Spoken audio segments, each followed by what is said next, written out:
پھر تیسرا مقصد جو نبی کریم سرور دو عالم صلی اللہ علیہ وسلم کے دنیا میں تشریف لانے کا بیان فرمایا گیا وہ ہے والحکمہ، یعنی یہ لوگوں کو حکمت کی تعلیم دے۔ حکمت کے لغوی معنی دانائی کی بات کے آتے ہیں۔ کوئی بھی سمجھداری کی بات جو کی جائے اس کو حکمت کہتے ہیں، اور ظاہر ہے کہ حکمت کا تعلق انسان کی عقل سے ہوتا ہے کہ اگر وہ اس کی عقل صحیح ہے تو وہ حکمت کی بات کہتا ہے اور حکمت کی بات کو پسند بھی کرتا ہے۔ اللہ تبارک و تعالیٰ نے نبی کریم سرور دو عالم صلی اللہ علیہ وسلم کو دنیا میں جو بھیجا اس کے مقاصد بیان کرتے ہوئے فرمایا کہ جس طرح آپ اللہ تبارک و تعالیٰ کی کتاب کی تعلیم دیں گے اسی طرح لوگوں کو حکمت کی بھی تعلیم دیں گے، یعنی دانائی کی باتوں کی۔ یہ بڑا اہم معاملہ ہے جس پر ہمیں غور کرنے کی ضرورت ہے کہ حکمت کی بات سکھانے اور اس کی تعلیم دینے کے لیے نبی کریم سرور دو عالم صلی اللہ علیہ وسلم کا خاص طور پر حوالہ کیوں دیا گیا؟ یوں تو عقل ہر انسان کے پاس موجود ہے اور اس عقل کے ذریعے وہ بہت سے حکمت کی باتیں خود بھی معلوم کر سکتا ہے، لیکن خاص طور پر نبی کریم صلی اللہ علیہ وسلم کے مقاصد بعثت میں اور دنیا میں تشریف لانے کے مقاصد میں، آپ کے فرائض منصبی میں یہ بات بیان فرمائی گئی کہ وہ لوگوں کو حکمت کی تعلیم دیں۔ اس کی وجہ یہ ہے کہ یوں تو عقل اللہ تبارک و تعالیٰ نے ہر انسان کو دی ہے اور ہر انسان اس عقل سے اپنی زندگی میں فائدہ اٹھاتا ہے، لیکن جیسا کہ میں نے اس تفسیر کی بالکل ابتدا میں مقدمے کے اندر یہ بات عرض کی تھی کہ انسان کی جو عقل ہے وہ بڑی کارآمد چیز ہے، اس سے بڑے فوائد حاصل ہوتے ہیں، لیکن اس کی افادیت لامحدود نہیں ہے۔ ایک حد ایسی آتی ہے کہ جہاں پر عقل پوری طرح کام نہیں دیتی۔ ایک بات تو یہ ہے۔ دوسری بات یہ کہ لوگوں کی عقلوں میں بھی فرق ہوتا ہے، یعنی عقل کے ذریعے اگر کوئی آدمی ایک نظریہ قائم کرے تو ضروری نہیں کہ دوسرا کوئی شخص اگر اپنی عقل سے سوچ رہا ہے تو وہ بھی اسی نظریے تک پہنچے۔ چنانچہ آپ دیکھیں گے کہ عقل کی بنیاد پر جو نظریات دنیا میں وجود میں آئے ہیں، جتنے فلسفے اٹھے ہیں، وہ سارے کے سارے عقل ہی کی بنیاد پر مبنی تھے، لیکن ان کے درمیان بڑا زبردست اختلاف پایا جاتا ہے۔ ایک شخص کی عقل اس کو ایک نتیجے تک پہنچا رہی ہے اور دوسرے شخص کی عقل اس کو دوسرے نتیجے تک پہنچا رہی ہے۔ اسی وجہ سے فلسفیوں میں اختلافات ہوئے ہیں اور اسی وجہ سے نظریات مختلف وجود میں آئے ہیں۔ وہ اس لیے کہ عقل کی رہنمائی لامحدود نہیں ہے اور ہر انسان کی عقل دوسرے انسان کی عقل سے کچھ نہ کچھ مختلف ہوتی ہے۔ لہٰذا کوئی ایسا معیار ہونا چاہیے کہ جس کی بنیاد پر یہ فیصلہ کیا جا سکے کہ اس شخص کی عقل نے جو فیصلہ کیا ہے وہ درست ہے یا دوسرے شخص کی عقل نے جو فیصلہ کیا ہے وہ درست ہے۔ تو یہاں اللہ تبارک و تعالیٰ نے نبی کریم سرور دو عالم صلی اللہ علیہ وسلم کی دنیا میں تشریف آوری کے مقاصد میں حکمت کی تعلیم کو بیان فرما کر یہ واضح اشارہ دے دیا کہ جب کبھی عقلوں میں اختلاف ہو، انسانوں کی عقلوں میں اختلاف ہو، ایک شخص کی عقل اس کو ایک طرف لے جا رہی ہے، دوسرے شخص کی عقل اسے دوسری طرف لے جا رہی ہے، تو فیصلہ کن معیار جو ہے وہ نبی کریم سرور دو عالم صلی اللہ علیہ وسلم کی تعلیم کا ہوگا۔ یعنی آپ نے جو کچھ تعلیم دی اور آپ نے جو کچھ ارشاد فرمایا وہ عین حکمت ہے، اور حکمت کا صحیح تقاضا وہی ہے جو سرکار دو عالم محمد مصطفیٰ صلی اللہ علیہ وسلم نے اپنے قول سے یا اپنے فعل سے لوگوں کے سامنے بیان فرمایا۔ تو اس لیے یہ جو لوگ عقل پرست اپنے آپ کو کہتے ہیں، تو بے شک وہ اپنے آپ کو عقل پرست کہتے رہیں، لیکن عقل پرستوں کے درمیان ہزاروں معاملات میں اختلاف ہوتا ہے، تو اس اختلاف کو فیصلہ کن طریقے پر طے کرنے کا معیار اللہ تبارک و تعالیٰ نے نبی کریم سرور دو عالم صلی اللہ علیہ وسلم کی ذات اقدس کو بنا دیا کہ آپ جس چیز کو درست قرار دیں وہ عقل کے مطابق ہے، اور آپ جس کو غلط قرار دیں وہ عقل کے خلاف ہے۔ اس سے یہ بات معلوم ہوئی کہ اگر قرآن کریم یا نبی کریم سرور دو عالم صلی اللہ علیہ وسلم کی تعلیمات کسی شخص کی اپنی عقل میں نہ آ رہی ہوں، اس کی وجہ، اس کی حکمت، اس کا فائدہ اس کی سمجھ میں نہ آ رہا ہو، تو یہ اس وجہ سے نہیں کہ معاذ اللہ قرآن کی بات عقل کے خلاف ہے یا نبی کریم صلی اللہ علیہ وسلم کی بات عقل کے خلاف ہے، بلکہ اس لیے کہ اس کی عقل اس مقام تک نہیں پہنچ پائی جو حکمت کا مقام تھا اور جس کی تعلیم نبی کریم صلی اللہ علیہ وسلم نے عطا فرمائی۔ اب مثال کے طور پر آپ یہ دیکھیے کہ حج کے موقع پر انسان جاتا ہے تو بہت سے اعمال ایسے نظر آتے ہیں جو بالکل عقل کے خلاف ہیں بظاہر، یعنی بیت اللہ کے گرد چکر لگانا، ایک شیطان جیسا ایک ستون کھڑا کر کے اس کے اوپر کنکریاں مارنا وغیرہ، یہ سارے اعمال بظاہر عقل کے مطابق نظر نہیں آتے، لیکن جب اللہ تبارک و تعالیٰ نے وہ مقرر فرما دیے اور نبی کریم سرور دو عالم صلی اللہ علیہ وسلم نے اس کا طریقہ بتا دیا، اس کو لازمی قرار دے دیا، تو اب وہی عین عقل کا تقاضا ہے۔ اب اگر کوئی شخص اپنی عقل کی بنیاد پر یہ کہے کہ بھی میری تو اس سمجھ میں نہیں آتا کہ 30 لاکھ انسان وہ 3 دن کے اندر ایک جگہ سے دوسری جگہ منتقل ہوتے چلے جائیں، تو یہ اس کی عقل کا قصور ہوگا، یہ اس حکم کے اندر کوئی قصور نہیں۔ یا مثلا اگر نبی کریم سرور دو عالم صلی اللہ علیہ وسلم نے قرآن کریم کے ذریعے یا اپنی وحی غیر مطلوع کے ذریعے کسی چیز کو حرام قرار دے دیا اور کسی انسان کی عقل میں اس کی وجہ نہیں آ رہی کہ یہ کیوں حرام قرار دیا گیا، تو یہ در حقیقت اس وجہ سے نہیں کہ وہ حرام قرار دینا عقل کے خلاف تھا، بلکہ اس وجہ سے کہ اس کی عقل وہاں تک نہیں پہنچ پائی۔ تو اگر اس بات پر انسان غور کرے تو بہت سے مسائل جس کے اندر خاص طور سے آج کے دور میں لوگوں کو غلطی لگتی ہے، وہ اس بنا پر لگتی ہے کہ وہ ان کے ذہن میں خیال پیدا ہوتا ہے کہ یہ حکم کیوں دیا گیا۔ مثلا کوئی جب سود کی حرمت کا ذکر آتا ہے کہ سود حرام ہے، تو فوراً آج کے لوگ یہ سوال کرنا شروع کر دیتے ہیں کہ کیوں حرام ہے، یا شراب حرام ہے تو کیوں حرام ہے، خنزیر حرام ہے تو کیوں حرام ہے۔ تو وہ اس وجہ سے کہ ان کی عقل میں اس کی حرمت کی حکمت نہیں آ رہی، اس حرمت کی وجہ اور اس کا فائدہ سمجھ میں نہیں آ رہا، اس واسطے وہ انکار کرنا شروع کر دیتے ہیں۔ قرآن کریم یہ کہتا ہے کہ حکمت وہ ہے جو نبی کریم سرور دو عالم صلی اللہ علیہ وسلم نے سکھائی ہو، لہذا اگر تمہاری عقل کسی جگہ اس حکمت کے بات کے خلاف جا رہی ہو تو پھر قصور اس بات کا نہیں ہے، بلکہ قصور تمہاری اپنی عقل اور سمجھ کا ہے۔ حقیقی حکمت اور سمجھ وہ ہے جو نبی کریم سرور دو عالم صلی اللہ علیہ وسلم نے تلقین فرمائی۔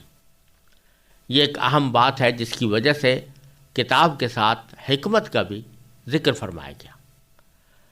اور جب یہ بات معلوم ہو گئی کہ اللہ کی کتاب بھی نبی کریم صلی اللہ علیہ وسلم کی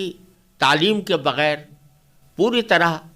سمجھ میں نہیں آ سکتی، یعنی خاص طور سے احکام کا حصہ وہ آپ کی تشریح کے بغیر سمجھ میں نہیں آ سکتا،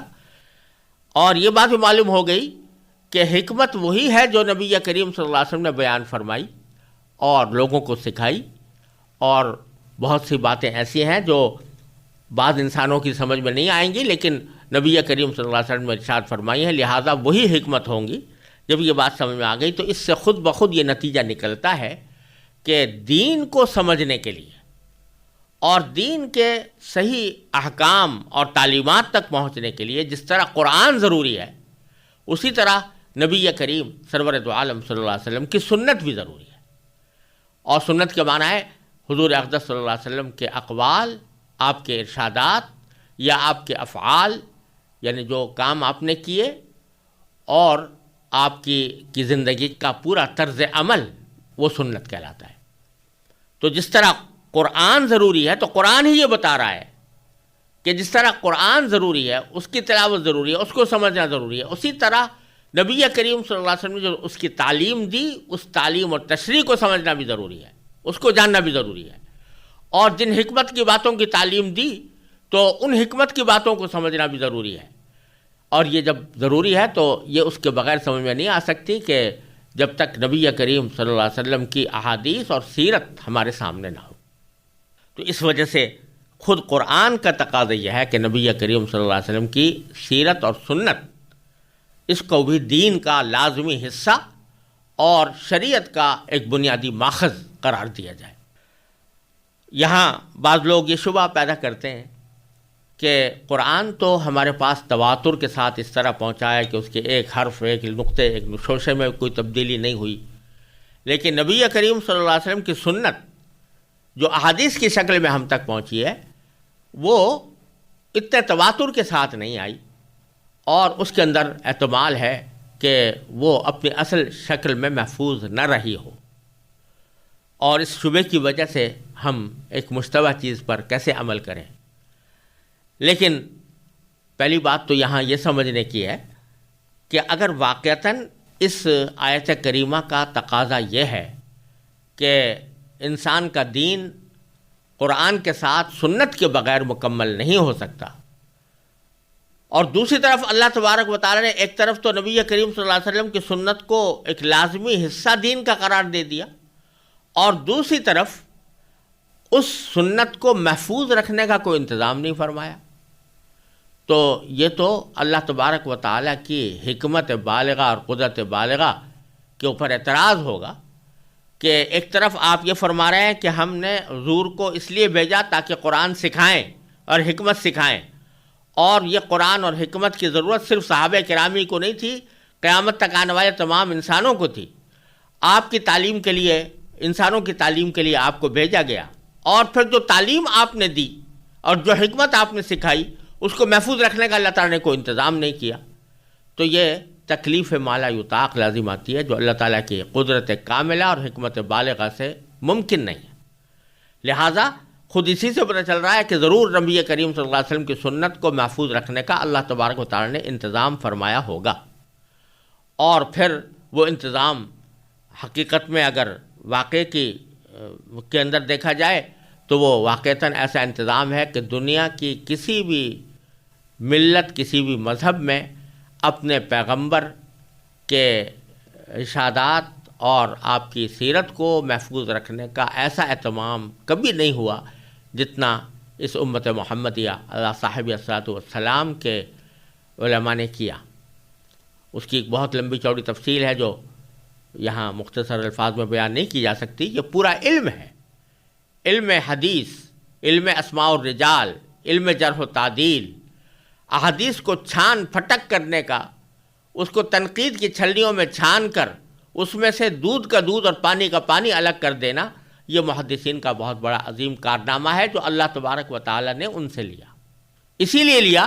تاکہ قیامت تک آنے والے انسانوں کے لیے جس طرح قرآن محفوظ رہے اس طرح نبی کریم صلی اللہ علیہ وسلم کی سنت بھی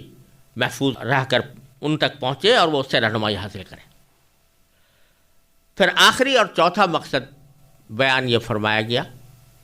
کہ نبی کریم صلی اللہ علیہ وسلم کو اس لیے بھیجا جائے کہ یزکیہم، وہ ان کو پاک صاف بنائیں۔ یزکی یہ فعل ہے اور اس کا مصدر ہے تزکیہ، اور عربی زبان میں تزکیہ کے معنی ہوتے ہیں کسی بھی چیز کو پاک صاف کر دینا، کسی چیز پر کوئی میل لگ گیا ہے تو اس کو ہٹا دینا، کوئی چیز ناپاک ہو گئی ہے تو اس کو دھو کر پاک کر لینا، اس کو تزکیہ کہتے ہیں۔ یہاں قرآن کریم نے اس تزکیے کو نبی کریم سرور عالم صلی اللہ علیہ وسلم کی دنیا میں تشریف آوری کا آخری مقصد قرار دیا۔ یہاں دیکھنے کی بات یہ ہے کہ پہلے تین مقاصد جو بیان کیے گئے ہیں بظاہر تو وہ انسان کی تعلیم کے لیے کافی ہونے چاہیے،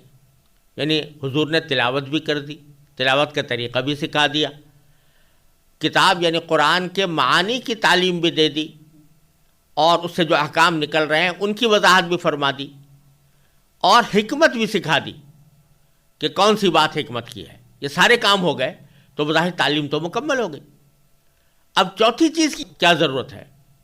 یہ جو فرمایا گیا کہ ان کو پاک صاف کریں، تو یہ در حقیقت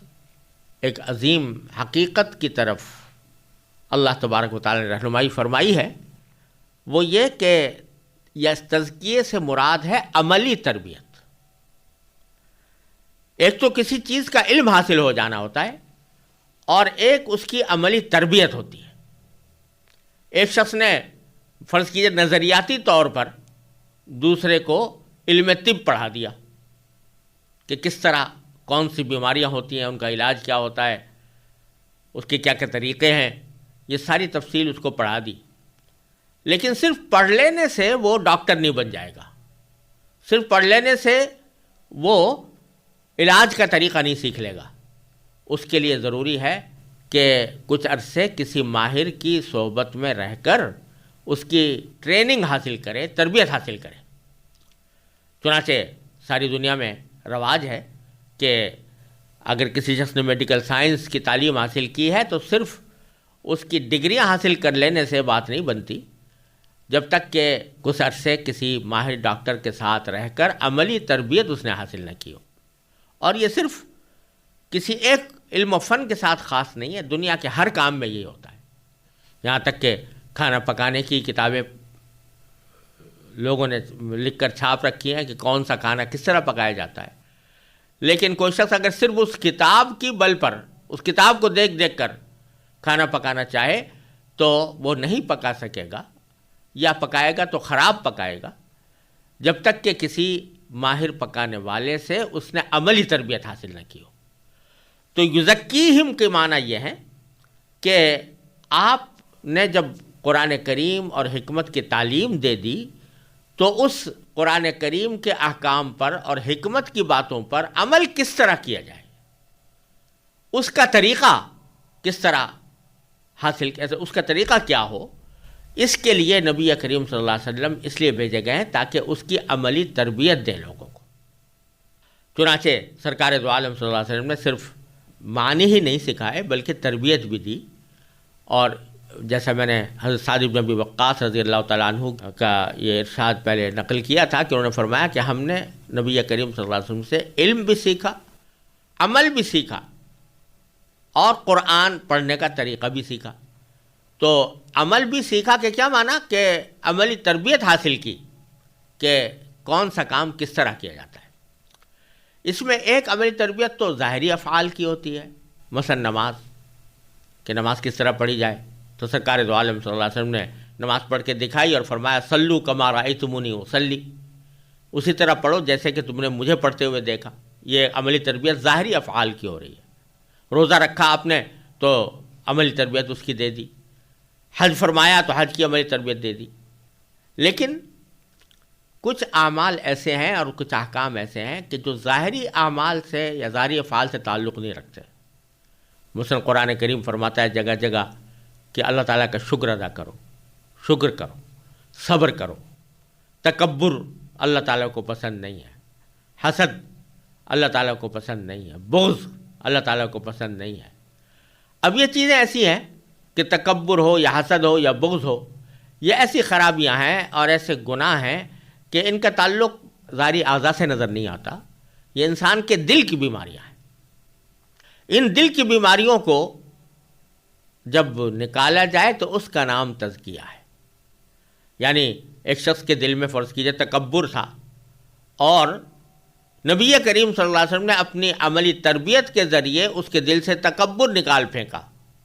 تو گویا تکبر کا جو میل کچیل اس کے دل کے اندر جمع ہوا تھا، سرکار دو عالم صلی اللہ علیہ وسلم نے اس کو صاف کر دیا. اسی طرح ایک بیماری، ایک بہت بڑی عظیم بیماری ہوتی ہے دنیا کی محبت، کہ دنیا کو انسان آخرت کے اوپر ترجیح دینے لگے، یا شہرت کی محبت کہ میری شہرت ہو جائے، یا ریاکاری کہ میں جو کام کرے وہ نام و نمود کی خاطر کرے. تو یہ بیماریاں بھی دل کی بیماریاں ہیں، اور نبی کریم سرور دو عالم صلی اللہ علیہ وسلم نے ان بیماریوں کو عملاً دور کیا اور ان بیماریوں سے صحابہ کرام کو پاک کیا۔ چنانچہ ریاکاری کے بجائے ان کے اندر اخلاص پیدا فرمایا، تکبر کے بجائے ان کے اندر تواضع پیدا فرمائی،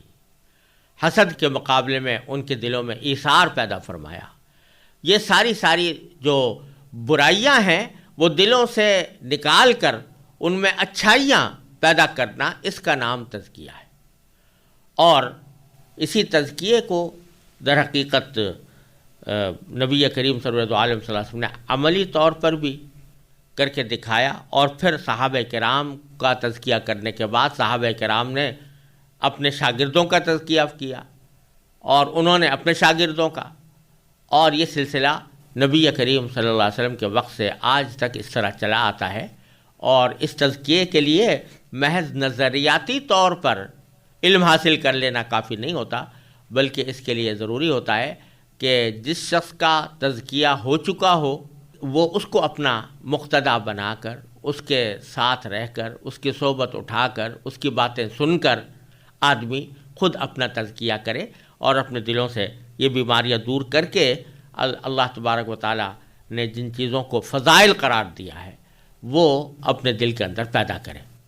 اس یزکیہم والے فریضہ منصبی میں اسلام کا جو پورا علم اخلاق ہے وہ آ گیا۔ اسی علم اخلاق کو بعض اوقات احسان سے تعبیر کرتے ہیں، علم احسان سے، بعض اوقات اس کو علم تزکیہ سے تعبیر کرتے ہیں، بعض اوقات اس کو علم باطن سے تعبیر کرتے ہیں، اور بعض اوقات اس کو علم تصوف بھی کہہ دیتے ہیں۔ حاصل اس کا یہی ہے، اگرچہ بعض لوگوں نے اس کے اندر اپنی طرف سے کچھ چیزیں ایسی بڑھا دی ہیں کہ جو در حقیقت قرآن و سنت کے مقاصد میں شامل نہیں تھی، لیکن اصل مقصود چاہے وہ تصوف کہیں یا احسان کہیں یا علم اخلاق کہیں، اس کا اصل مقصود تزکیہ ہے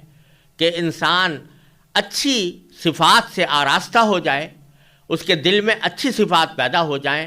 اور بری صفات اس کے دل سے نکل جائیں۔ تو اس آیت کریمہ کے ان چاروں مقاصد پر اگر ہم اہتمام کے ساتھ غور کریں تو دین اگر دیکھا جائے تو سارا کا سارا ان چار مقاصد کے اندر سمٹ آتا ہے، اور ان میں سے ہر مقصد زندگی نبی کریم صلی اللہ علیہ وسلم کا وہ ہمارے لیے ایک عظیم سبق رکھتا ہے، اور ہمارے لیے اپنی زندگی کا دائرہ متعین کرنے کا ایک واضح اشارہ دیتا ہے۔